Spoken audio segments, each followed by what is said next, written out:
Greetings and salutations, YouTube family and friends. T-Rav Vlogs here. What's up, guys? So today, I thought I would do a little something different.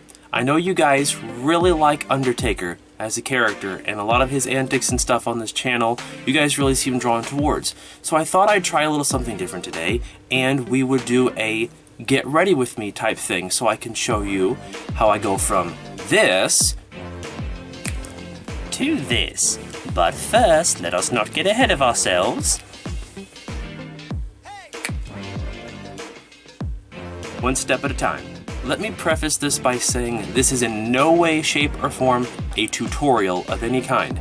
This is also not the gospel truth that you or any other Undertaker cosplayer should follow. This is just a quick, easy, bare bones method that I use to get myself ready when I'm going to a convention or shooting a video or something involving Undertaker. So really, this is just follow along if you want to. If you have better ideas, definitely go for them. I have seen so many better attempts at him. I've seen worse, but I've definitely seen better as well. So really, this is just take from it what you will and come along with me. The first thing I always do before I do anything with makeup or whatnot is I get myself ready in a base layer. I've got an Under Armour shirt on here that's going to keep any sweat that I gather from all those robes from going anywhere. I'm wearing some athletic shorts here. I wear these in the summertime when I don't want to get too hot under all those layers there. And then I've also got the boots on too, because these guys can be a bit of a pain to get on right away. So let's get going with the makeup, but first, this has to go. Before putting any makeup on and whatnot, I make sure I have my contacts in. I can't do colored contacts because my vision is worse than a Reaper's, so I just have to stick with corrective contact lenses. So if my eyes aren't exactly the right color, oh well. But for pre-Campania Undertaker, you don't see the eyes anyway, which I will get to that later on when we get to the makeup part. So I begin by moisturizing my face with this Neutrogena oil-free moisturizer here. I do that almost every day in the wintertime because my face gets ridiculously dry anyway, but it's always a good idea to get yourself super moisturized before you put any makeup on, and then we'll go from there. Alright, so we're all moisturized and we're ready to go there. Now, we've got some primer to put on. Again, this gets your skin ready for any amount of makeup. I don't do makeup all that often, so I definitely need a little bit of primer to get my skin ready. You'll have to forgive me if I look off to the side here because I have a mirror so I can see what I'm doing.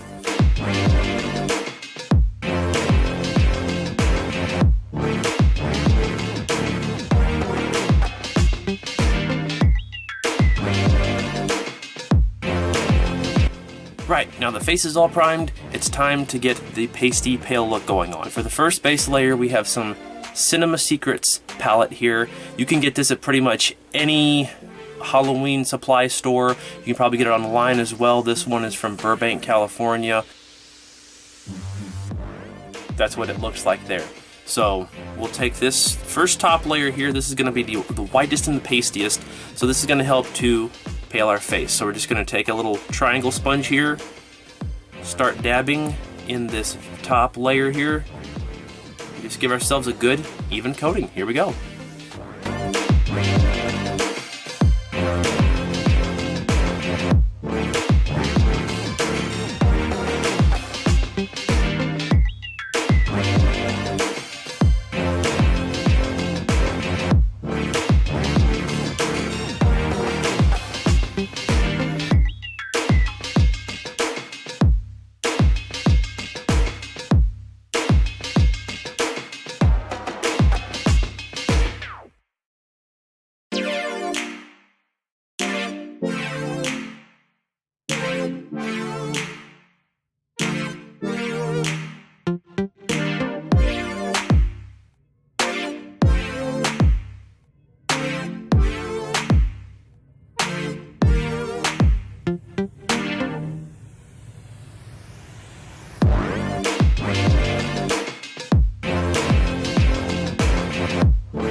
And there we go, we have a base layer on. Now remember what I said earlier about Undertaker's hair being over his eyes? You only really have to worry about getting the makeup about to the top of your cheekbone, and then you can really just leave it to go after that. I usually go a little bit higher just to kind of smooth things out a bit, but you're not going to really see anything that's above the top of your cheekbone here. If you want to do post-Campania Undertaker or the big reveal where you see his eyes and whatnot, then yeah, you're going to want to make sure you get the rest of your face, do eye makeup and whatnot. This is just going to be pretty much season 1 Undertaker, as bare bones as it can possibly be. So we'll just stick with that. So now that we have the base layer on, we can do some contouring. Not a necessity to have done, however, if you want a little bit of extra detail, you can definitely try it, and it may make the makeup job pop a little bit more. So for shading purposes, I want to go a few palettes darker this time, because we're basically creating shadows. I'm not going to do highlights because he's really pale enough already, but we're going to take this layer here and we're going to add a little bit of contouring. Basically, I'm going to go along the jawline here, trace a little bit here. I'm going to put a little bit on the bridge of the nose here to kind of give the nose a bit more of an elongated feel. So let's grab ourselves a new triangle sponge here and let's get going.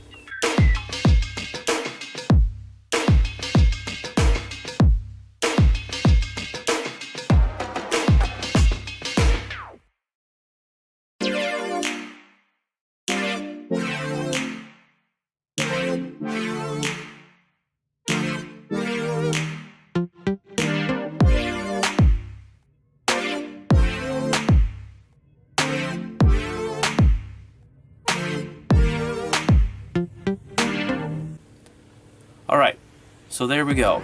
Again, not really a detail that you can pay much attention to unless you're right up close, but if you can kind of see there, I did kind of darken the nose a little bit so that it creates more of a shadow. It kind of maybe has a bit more of a wrinkly look there to kind of give it a bit more of an age line, because let's face it, Undertaker is pretty doggone old. Next, since we've got the face pretty much taken care of, we need to work on the scars. Now, I have seen this done many different ways, from taking liquid latex and creating the bumps for the scars, and then taking a little X-Acto knife and cutting through it to make it look like the scars are relatively fresh. I am going to pretty much take a cop-out here, and I'm going to use an eyebrow pencil and just draw it on. I mean, if you watch the behind the scenes of season 2, that's pretty much how the makeup department does it, or at least how they say they do it. And in the anime, the scars are pretty sans detail, let's just say.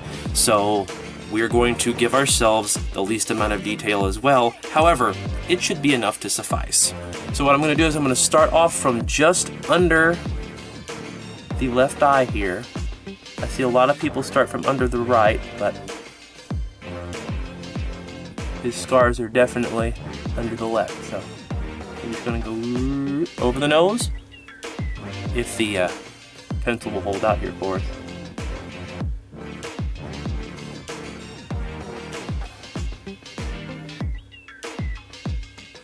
Alright, so that's the base line there, and then we'll just do some cross stitching here. Now these do not have to be perfect. I mean, it could be a very shoddy job done by Undertaker. You know, he might have been in a hurry when he was stitching himself up that day. So there we go. The scars are basically there. You're good to go. Next, we got to go along the neck here, so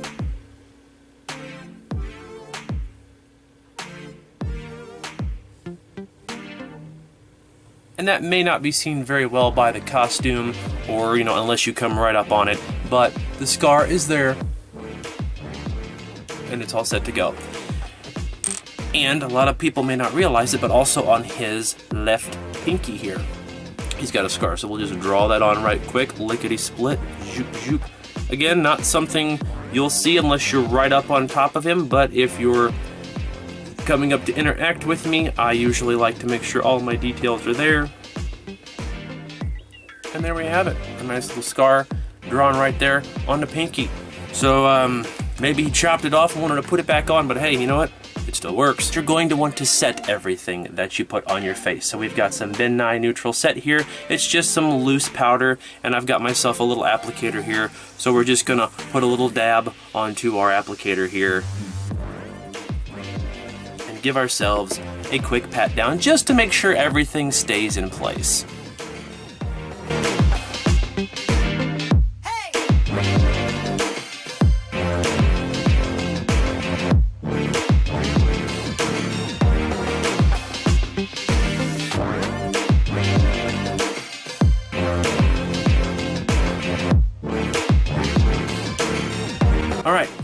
So that is essentially the makeup all taken care of.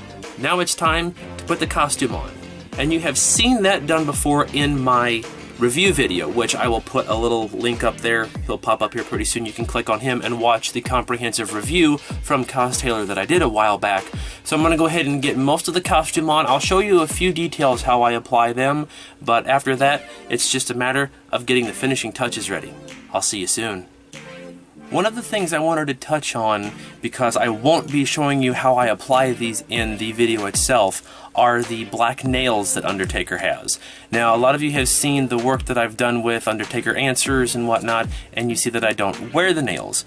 That's because the nails themselves are a bit of a pain to put on, and a lot of the times, putting them on for just a really quick 20-minute video or for tutorial purposes isn't really worth getting all of that out and doing it and then wasting what I have.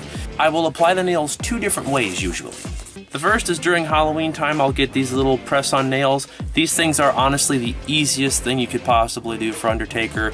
They usually have about 24 different sizes, so there's a size for each of your fingers. If you have larger fingers, if you have smaller fingers, they'll work out for you. You just pop these guys on. They'll last for about a day, then you can peel them off, and then after you're done with that, out the door they go. When I want something a little more permanent, I will use these plastic fake nails here. And the way I apply those, I could use glue, but I've had too many instances where I've seen people have bad reactions to the glue, or there's some sort of reaction that they have that causes the nail to get all kinds of nasty. We don't want to go there, so what I usually do is I'll take these little adhesive pads. They're double-sided, so you'll take off one end, stick it to the nail, peel off the other end, and then stick the nail onto your own, which is essentially like what I just showed you with the press-on nails, but these guys usually last a little bit longer. They're a little more heavy duty, but whatever you do, do not get them wet, because as soon as you do, then they're going to start peeling off. I've had plenty of instances at conventions where I've gone to wash my hands, or I've been around something wet, and suddenly, here come the nails right off, and we're right back to square one again. I have to hide the finger that it came off of, or I just have to make up some excuse as to why I no longer have the nails. So, I'm not going to put them on for you, but I wanted to give you a little brief rundown of how they work, so that way if you want to give them a try for your Undertaker cosplay, you can. The beads, of course, are super easy to put on. You just kind of double loop it, put it over you, and they're square to go. Always make sure you put those on before you put your hat and wig on, or else you are going to have one heck of a time trying to get it over all that hair. Why does Undertaker have so much hair? That's really hard to mess with. Another thing I've really never shown how to do is how I apply the memorial pendants here to the costume. It's a bit of an interesting process itself, but honestly I just wanted to show these guys off again because I cannot get enough of them. Anyway, you did such an amazing job, and I will treasure these just like Undertaker treasures his memorial pendants in the series. So what I start off doing is I will grab the entire chain and go around the length of my body here, if you can see that. And then what I'll try to do is sneak a part over the sash here, so that way it stays together. And then I will link the chain like so. There we are. And these buttons down here are wonderful for being able to adhere memorial pendants. Now you can go for a lower look if you want. I usually scoot these guys up so that they go all the way around me here. You can go for the lower look, but the sash really won't hide the fact that you have hidden them. So what I will often tend to do is I will go a little higher than I think I should, which is more along the lines of up here. So I will loop that around the button once, and there's enough thread there that it'll hold on to it, and then the sash will cover up the fact that I have hidden that, and then there you go. The memorial pendants are draped, they go around the hip, and you're all set to go. And when you sit down, like so, you don't have to worry about sitting on them or getting them caught on anything, because you're all set to go. Now with the wig, I totally recommend that you sit there with a broad-toothed comb and lightly brush out your wig before you apply it. You will thank yourself later on because the maintenance of this wig is sometimes ridiculous, but it's all worth it in the end, and only a few minutes of wearing this thing is going to cause so many issues with tangling and whatnot, and you're not going to want to have to deal with that. So just imagine me sitting here with my comb and brushing this out a little bit. I'm just going to go ahead and put it straight on, but you should definitely give it plenty of before care and after care after you've worn it. So let's get this puppy on. And there we are. Braids out, bangs are here. I usually try to shave my sideburns before I do Undertaker, but I really don't need to because there's so much hair in the way that you really aren't going to notice the fact that I have them. So that's kind of one of the good things about Undertaker with all this hair, is you can hide anything that you think you might have messed up by just moving the hair. I've seen some people, they'll wear the hair up here a little bit so you can still kind of see the eyes. That helps if you want to see, but with myself, I keep them down as low as I can get them, and I just look through the little strands every once in a while. You can kind of see that my eye's poking through here on either side, but as long as there are gaps in the hair, that's really all you need to worry about. So let's get the hat on, and we'll be finished. And there we have it. The hat is on. It's holding the hair in place so you can kind of adjust it however you want to. The ring is on, which for some reason I always forget to put on until the very last minute or a little ways after the fact. I don't know why that is. I guess it's just such a small detail, but there you go. And then all you have to do is crank out just a little bit of a voice, and suddenly, there you are. You've got Undertaker. I've gone from Tiravlogs to the old man Gravedigger. How about that? So, like you've seen, it's a little bit of a process trying to get ready. You know, it takes a while to look this fabulous, does it not? But in the end, I think it's all worth it. Again, it's not something that you have to follow step by step. This is just what I do to get myself ready whenever I want to go out to a convention or do a little bit of filming. So, take from it what you will. You can use some tricks, you can use your own, but honestly, just go out and have fun with it. If you didn't want to do any makeup at all, I know when I did a little bit of the videos and whatnot, I just did the scars. I wouldn't add all of the makeup and the contouring and whatnot because it was too bloody dark, you couldn't tell the difference anyway. So, there you have it. I hope you guys enjoyed this little walkthrough of how I get myself ready for Undertaker. If you want to see any more characters getting ready or getting themselves ready from myself to finished character, let me know in the comments below. I would love to work with more of these in the future. This is kind of an experiment, so we're seeing how it's going, but I hope you guys thoroughly enjoyed it. I know I enjoyed putting it on for you. And if you have any questions at all, again, let me know in the comments below. I will be glad to talk to you about them. So as I used to say in the old videos, until we meet again, be seeing you then. Ta-ta! Or, in the words of me other self, Tiravlogs. That's really all I've got to say about that. So until next time, I'll talk to you guys soon, and take care. Bye-bye!